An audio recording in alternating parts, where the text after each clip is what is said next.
Hello viewers, बन्नी class में आपका स्वागत है। आइए आज हम पढ़ेंगे प्राचीन शिक्षा व्यवस्था। शिक्षण के महत्वपूर्ण केंद्र में प्राचीन कालों में कई सारे विश्वविद्यालय थे जो कि बहुत ही महत्वपूर्ण थे। उन विश्वविद्यालयों से हमारे यूजीसी नेट में प्रथम प्रश्न पत्र में अक्सर कई सवाल पूछे जाते हैं। आइए एक एक कर जानते हैं हम उन विश्वविद्यालयों के बारे में। तक्षशिला ये 7वीं शताब्दी में स्थापित थी। वर्तमान समय में पाकिस्तान में है। इस समय ये वर्तमान समय में पाकिस्तान में है। प्राचीन काल में ये भारत में थी। इस विश्वविद्यालय में प्रवेश की न्यूनतम आयु 16 वर्ष थी और इसमें 3 शाखाएं थी। वेद त्रयी जिन्हें कहा जाता है, वेद त्रयी, नोट डाउन करिएगा, वेद त्रयी।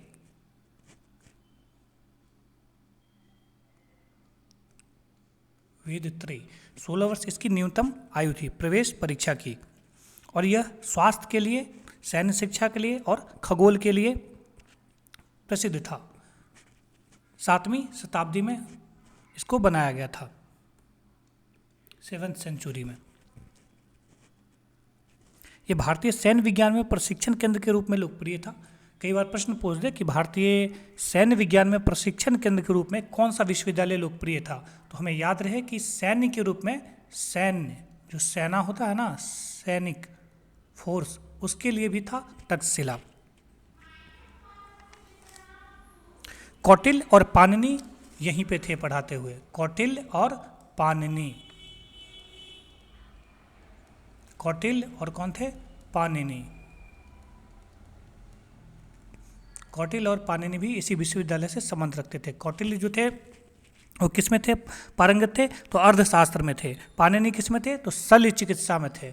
याद रखिएगा, कौटिल्य का अर्थशास्त्र था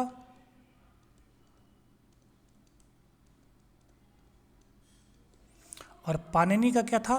तो शल्य चिकित्सा। पाणिनि शल्य चिकित्सा 7वीं शताब्दी में थे। प्रवेश आयु 16 वर्ष था। अब आते हैं हम नालंदा। नालंदा कहाँ है? बिहार में है। अब हम जानते हैं नालंदा विश्वविद्यालय के बारे में। ये भगवान बुद्ध का पसंदीदा शिष्य जो था उसका नाम था सरिपुत। सरिपुत का जन्म स्थान रहा है। नालंदा अगर पूछे तो किसका जन्म स्थान है? सरिपुत का। सरिपुत कौन थे? तो भगवान बुद्ध के पसंदीदा शिष्यों में से एक थे। इसके अलावा देखते हैं इस विश्वविद्यालय के बारे में कुछ और जानकारी, जहाँ से हमारे यूजीसी के एग्जाम में क्वेश्चंस आते हैं या आए हुए हैं। जो नालंदा विश्वविद्यालय था, इस विश्वविद्यालय में प्रवेश का जो आयु था वो था 20 वर्ष। तक्षशिला में 16 था, नालंदा में कितना था? तो 20 वर्ष आयु था। और इसमें ना एक द्वारपाल होते थे, शिक्षक होते थे। द्वारपाल नहीं, एक्चुअली में वो शिक्षक होते थे जिन्हें कहा जाता था शिवाद्रा। जिन्हें क्या कहा जाता था? शिवाद्रा। उन्हें कहा जाता था शिवाद्रा। कई बार प्रश्न दे देगा कि शिक्षक जो होते थे जिन्हें सारे ग्रंथ याद होते थे नालंदा विश्वविद्यालय में, उन्हें क्या कहा जाता था? तो उन्हें कहा जाता था शिवाद्रा। उन्हें बहुत सारे ग्रंथ याद होते थे। उसके बाद देखिए इसमें कुछ और ज़रूरी पॉइंट्स जो इससे रिलेटेड हों वो मैं बताता हूँ। ये जो नालंदा विश्वविद्यालय था, इसका एक और चीज़ के लिए ये प्रसिद्ध था। 2009 में इसको यूनिवर्सिटी के द्वारा ये मिल गया था, इसको राष्ट्रीय केंद्रीय यूनिवर्सिटी यानी सेंट्रल यूनिवर्सिटी का दर्जा इसको मिला था। सेंट्रल यूनिवर्सिटी का इसको मिला हुआ था 2009 में, ये याद रखिएगा। नालंदा विश्वविद्यालय को 2009 में सेंट्रल यूनिवर्सिटी का दर्जा दिया गया था। और इसमें महायान, नालंदा जो था वो किससे संबंध रखता था? महायान। महायान किसका था? बौद्ध से। तो याद रखिएगा, नालंदा का जब भी बात आए तो नालंदा महायान से संबंध रखता था। फिर आते हैं वल्लभी। वल्लभी विश्वविद्यालय कहाँ पे है? तो वल्लभी है गुजरात में। वल्लभी कहाँ पे है? वल्लभी है गुजरात में। देखिए ये वल्लभी विश्वविद्यालय का आपके सामने फोटो लगा हुआ है। ये वल्लभी विश्वविद्यालय का ये पुराना फोटो है, बहुत प्राचीन। ये गुजरात में था। अब देखते हैं वल्लभी विश्वविद्यालय के बारे में कुछ जानकारी। वल्लभी में क्या था? इसमें देखिए नालंदा में था महायान से, और इसमें क्या हो जाएगा? हीनयान से। देखिए महायान और हीनयान क्या था? जो बौद्ध धर्म विभाजित हुआ ना, तो कई भागों में वो बट गया। उसमें महायान, हीनयान, इस तरीके के वर्गों में बट गया। तो जो महायान था उसका अर्थ होता है बहुत बड़ा गाड़ी, जो हीनयान है उसका अर्थ होता है छोटा गाड़ी। तो कुछ छोटे तबके में बटे, कुछ बड़े तबके में बटे, इस प्रकार उन्होंने अपना नाम रख दिया महायान और हीनयान। तो हीनयान का संबंध किससे था? वल्लभी से। वल्लभी कहाँ पे है? गुजरात में। उसके बाद देखते हैं अगला विश्वविद्यालय। अगला कौन सा है? विक्रमशिला विश्वविद्यालय। विक्रमशिला विश्वविद्यालय जो है ये कहाँ पे है? विक्रमशिला विश्वविद्यालय भी बिहार में है। ये किसके द्वारा बनाया गया था? तो याद रखिएगा विक्रमशिला कहाँ पे है? बिहार राज्य में। किसके द्वारा? तो ये राजा धर्मपाल के द्वारा, राजा धर्मपाल के द्वारा ये बनाया गया हुआ था। और इसमें तांत्रिक और बौद्ध रिलीजियस जैसे पढ़ाई हुआ करती थी। तांत्रिक, तंत्र मंत्र जिसको कहते हैं, और बौद्ध की भी इसमें शिक्षा होती थी। और इसमें रिलीजियस जो धार्मिक होती थी वो भी कुछ कुछ चीज़ें पढ़ाई जाती थी। उसके बाद देखते हैं इसके बारे में कुछ और जानकारी। इसके जो सर्वोच्च पदाधिकारी होते थे, या सर्वोच्च पदाधिकारी नहीं, उसको कहेंगे सर्वोच्च प्राधिकारी, उसको कहा जाता था महाकवि। यहाँ से प्रश्न बनता है कि किस विश्वविद्यालय के प्राधिकारी को महाकवि कहा जाता था? उत्तर है विक्रमशिला। ये आपका विक्रमशिला का फोटो लगा हुआ है, ये अभी भी बिहार में स्थित है। इसके अलावा देखते हैं इसमें कुछ और। इसमें पढ़ाई किस किस की होती थी? तो इसमें होती थी आपको खगोल विज्ञान की, दर्शन की, तंत्र मंत्र की, कर्मकांड के, यही सब चीज़ें इसमें पढ़ाया जाता था। और ये तिब्बत के विद्वानों के लिए भी बहुत आकर्षण का केंद्र रहा था। याद रखिएगा विक्रमशिला तिब्बत के लोगों के लिए भी, जो तिब्बती विद्वान थे, तिब्बती भिक्षुक थे, उन लोगों के लिए भी रहा था। तो तिब्बत से भी ये संबंध रखता है विक्रमशिला। चलिए अब देखते हैं नेक्स्ट ओदंतपुरी। ये सामने आपका ओदंतपुरी का लगा हुआ है।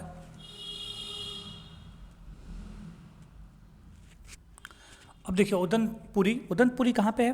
तो ओदंतपुरी विश्वविद्यालय जो है वह है बिहार में। कहाँ पे है उदंतपुरी भी? ये बिहार राज्य में ही है।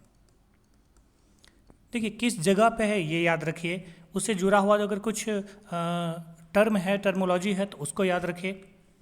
और अगर उससे जुड़ा हुआ कुछ इतिहास है तो उसको याद रखें। बहुत डेप्थ में नहीं पढ़ना है।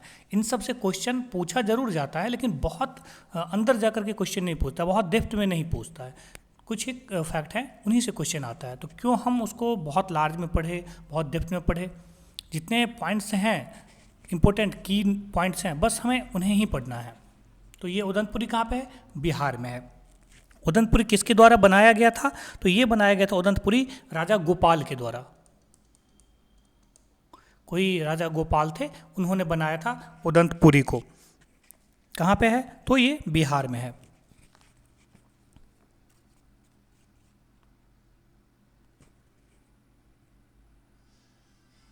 उसके बाद आते हैं जगदला। जगदला कहाँ पे है?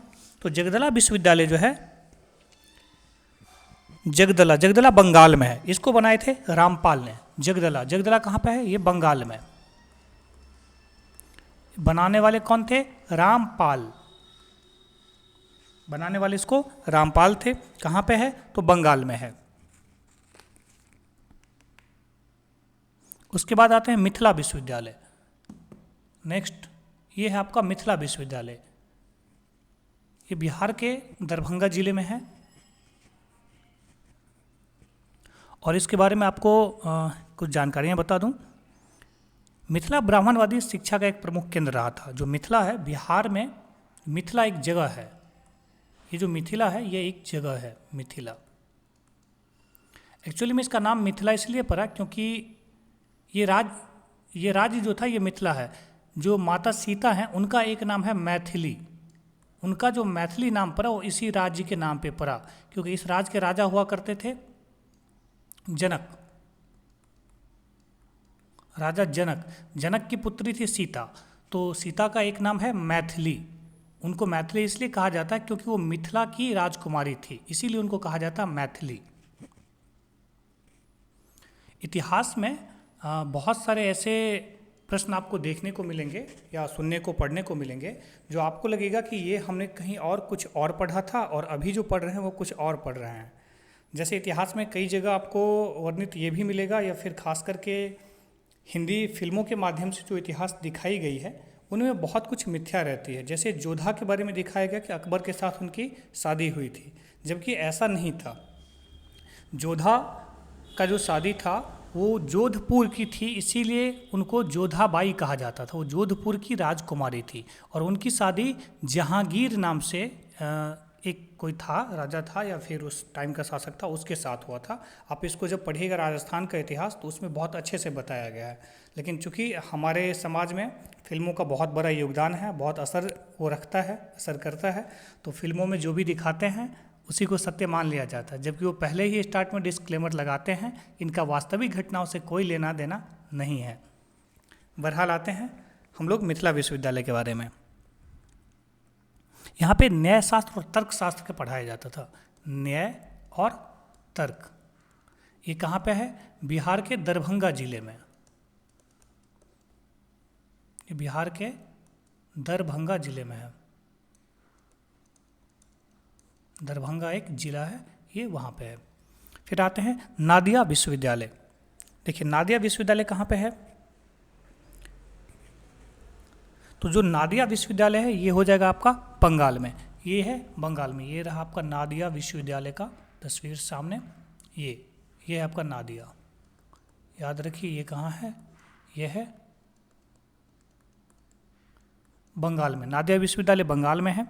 इसे नवद्वीप भी कहा जाता है।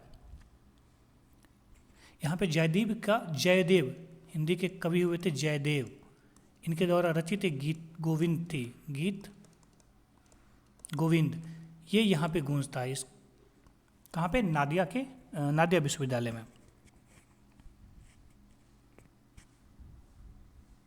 उसके बाद आते हैं उज्जैन विश्वविद्यालय। ये आपके सामने रहा तस्वीर उज्जैन विश्वविद्यालय का। इसमें एस्ट्रोनॉमी की पढ़ाई होती थी, या मध्य प्रदेश एमपी में है। इसमें एस्ट्रोनॉमी की पढ़ाई कराई जाती थी। उसके बाद आते हैं सलोतगी। सलोतगी कहाँ पे है? कर्नाटका में। ये रहा सलोतगी विश्वविद्यालय, सलोतगी। ये है कर्नाटका में। इसमें 27 छात्रावास थे, याद रखिएगा।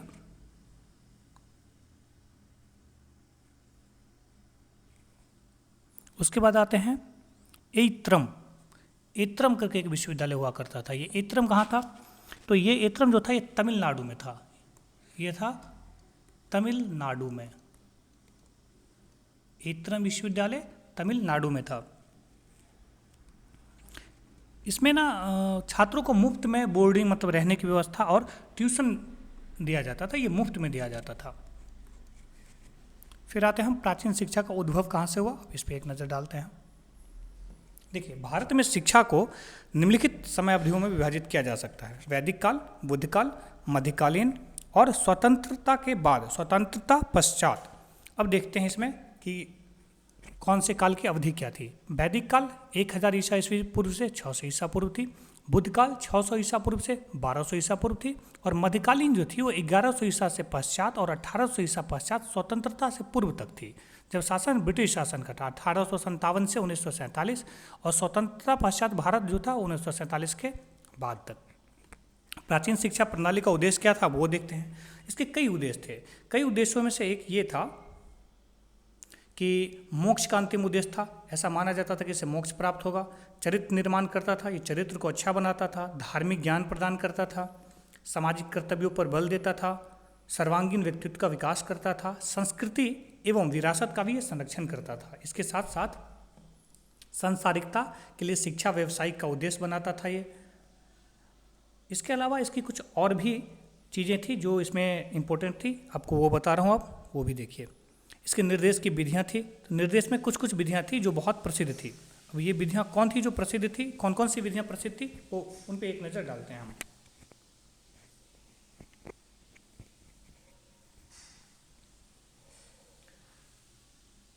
एक था श्रवण, एक था मनन और निध्यासन, एक था श्रुति।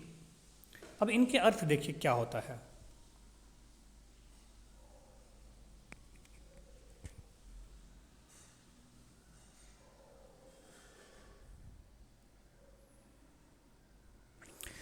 श्रवण जो होता है ना, वो जब हम सुनते हैं किसी चीज़ को उसको कहते हैं श्रवण। यह शिक्षक के मुख से मान लीजिए कोई बातें निकलती थी, शिक्षक कुछ कहता था तो उसको हम सुनते थे और सुन करके सीख लेते थे। तो शब्दों को सुनने की जो प्रक्रिया थी उसको श्रवण कहते थे। मनन क्या होता था? तो मनन में ना यह छात्र को अपने लिए चिंतन एवं आत्मशिक्षण का मूल्यांकन करने के लिए प्रेरित करता था। आत्मसात करने को जिसको कहते हैं उसको मनन। फिर आते हैं निध्यासन। निध्यासन क्या था? ये जो निध्यासन है ये क्या था? ये देखिए, ये सत्य को समझना तथा इसे वास्तविक दुनिया में लागू करना होता था कि हम किसी चीज़ को समझ गए, अब उसको हम लागू करेंगे। आपको कोई प्रश्न बनाना आ गया तो आप दूसरे प्रश्न पे जाकर के देखोगे ना कि वो आपसे बन रहा है या नहीं, उसी को कहते थे निध्यासन, लागू करना। श्रुति, श्रुति ये होता था कि ज्ञान को व्यवहारिक रूप से श्रुति कहा जाता था। जो व्यवहार होते हैं ना, व्यवहारिक ज्ञान जो होता है तो उसको हम बोलते थे श्रुति। व्यवहारिक ज्ञान को श्रुति कहा जाता था। फिर आते हैं हम किस पे कि शिक्षा के मठ संबंधी क्रम। शिक्षा में मठ संबंधी क्या क्या क्रम थे वो देखते हैं। ये क्रम है, क्रम लगा हुआ है। जाति व्यवस्था उत्तर वैदिक काल में सामने आई तथा पूर्व वैदिक काल में अस्तित्व में नहीं थी। इनके अंतर्गत ज्ञान प्रदान करने की व्यवस्थाएं थी। क्या क्या व्यवस्थाएं थी अब वो देखते हैं। ब्राह्मणों को धर्म, दर्शन और पुरोहितों की गतिविधियों से संबंधित अन्य विषयों की जानकारी दी जाती थी। आयु सीमा 5 से 16 वर्ष की थी, ये याद रखिएगा। फिर आते हैं कि क्षत्रियों को युद्ध के पहलुओं में प्रशिक्षित किया जाता था। उनकी उम्र 6 से 22 वर्ष के बीच थी। वैश्यों को व्यापारी वर्ग के लिए शिक्षा दी जाती थी तथा ज्ञान प्राप्त करने की आयु उनकी 24 वर्ष रखी गई थी। पदानुक्रम में निचली जाति शूद्र को कोई ज्ञान नहीं दिया जाता था। यह उस समय की बात है, ऐसा कई जगह मिलता है। उसका मूल्यांकन तंत्र क्या था? आचार्य अपने विद्यार्थियों के अधिगम स्तर का मूल्यांकन कैसे करते थे, इस बारे में कोई महत्वपूर्ण विचार अभी तक नहीं है। लेकिन ऋग्वेद के प्रसिद्ध समीक्षक यक्ष और शयान के अनुसार इन भजनों से निष्कर्ष निकाला जा, इन कथनों से निष्कर्ष निकाला जा सकता है। ये कथन होगा यहाँ पे। इन कथनों से निष्कर्ष निकाला गया क्या कि महाप्रजनन स्तर ये उच्चतम क्षमता के छात्रों के लिए होती थी। अब मध्यम प्रजनन स्तर जो होता था ये औसत दर्जा के लिए थी, और जो अल्प था ना वो कम क्षमता वाले छात्रों के लिए होती थी। उसके बाद क्या था कि प्राचीन काल में पाठचर्या, पाठचर्या कैसी होती थी? तो मनुष्य जाति का विज्ञान था, खगोल विज्ञान था, अर्थशास्त्र था, ज्ञान मीमांसा, भूगर्भ शास्त्र, मानव जनित विज्ञान, मानव संतति विज्ञान, गणित था। इसके अलावा देखते हैं हम तो सैन्य विज्ञान था। अब देखिए ये इतने सारे चीज़ों की शिक्षा उस समय में दी जाती थी। हमें याद रखना होगा, अगर प्राचीन काल में पूछ दे 4 ऑप्शन दे करके कि इनमें से कौन सी प्राचीन कालीन थी। अब मान लीजिए इतना दे करके इसमें से पूछे, एक कोई बदल दे, खगोल दे दे, अर्थशास्त्र दे दे, मनुष्य जाति का विज्ञान दे दे, एक जानवर जाति का विज्ञान दे दे, तो जानवर जाति नहीं होगा, मनुष्य जाति का विज्ञान तो होगा। तो ये क्रम ये हमें याद रखना है, क्रम से नहीं लेकिन याद रखना है कि ये किस प्रकार से थे। ये सैन्य विज्ञान से लेकर के मनुष्य जाति के विज्ञान तक। फिर आगे देखते हैं हम कि शिक्षा सरल परंतु फलदायी एवं कई मायनों में बहुआयामी थी। छात्रों ने जीवन जीने की कला सीखी तथा सर्वांगीण रूप में अपने व्यक्तित्व का विकास किया था। इसके अलावा हम देखते हैं तो कुछ एक चीज़ और थी जिसको कि अगले क्लास में मैं आपको नोट करवाता हूँ। इससे रिलेटेड तो नहीं थी लेकिन अभी थोड़ा सा पैटर्न चेंज हुआ है तो इसमें प्रश्न आने लगे हैं। जैसे बनारस संस्कृत विश्वविद्यालय किसके द्वारा उस समय में बनाया गया था? तो बनारस जो था विश्वविद्यालय उसमें बहुत लोगों का योगदान था। किसी एक लोगों का नाम तो ऐसे नहीं कह सकते हैं, लेकिन उसके कुछ कुछ भाग थे। इस भाग के आधार पे उसका निर्माण का श्रेय किन्हीं किन्हीं लोगों को दिया जाता है। उसमें एक आते थे डंकन, डंकन नाम था एक। ये जो डंकन थे इनके बारे में आपको अगले क्लास में पढ़ाऊँगा। आप लोग इनको सर्च करके आइए, इनको पढ़ के आइए। इसके अलावा मैं आप लोगों को पढ़ाऊंगा अब नए जो एजुकेशन में टर्म्स ऐड हुए हैं, कुछ शिक्षा नीति में बदलाव आया है। उसके बाद आपको 10+2+3 वाला जो अभी कॉन्सेप्ट चेंज हुआ है ये वाला, ये आपको बताऊंगा। उसके बाद आपको अभी उसके अलावा जो अम्ब्रेला लॉ क्या है शिक्षा में, अम्ब्रेला लॉ ये आपको बताया जाएगा। उसके बाद से सारांश क्या है, वन स्टॉप पोर्टल क्या है, स्वयं क्या है, समवाय क्या है, ये सारे चीज़ आपको अगले क्लास में बताया जाएगा। समवाय एक है स्वयं, एक है समवाय। इन सारे चीज़ों को अगले क्लास में आपको मैं एक्सप्लेन करूँगा। इन सब चीज़ों को तब तक आप लोग चाहे तो खुद से भी सर्च करके पढ़ सकते हैं। अगले क्लास में मैं आपको पूरे डिटेल में इन सारी चीज़ों को डिस्क्राइब करूँगा। तब तक बने रहिए बनी क्लास पे। Thank you.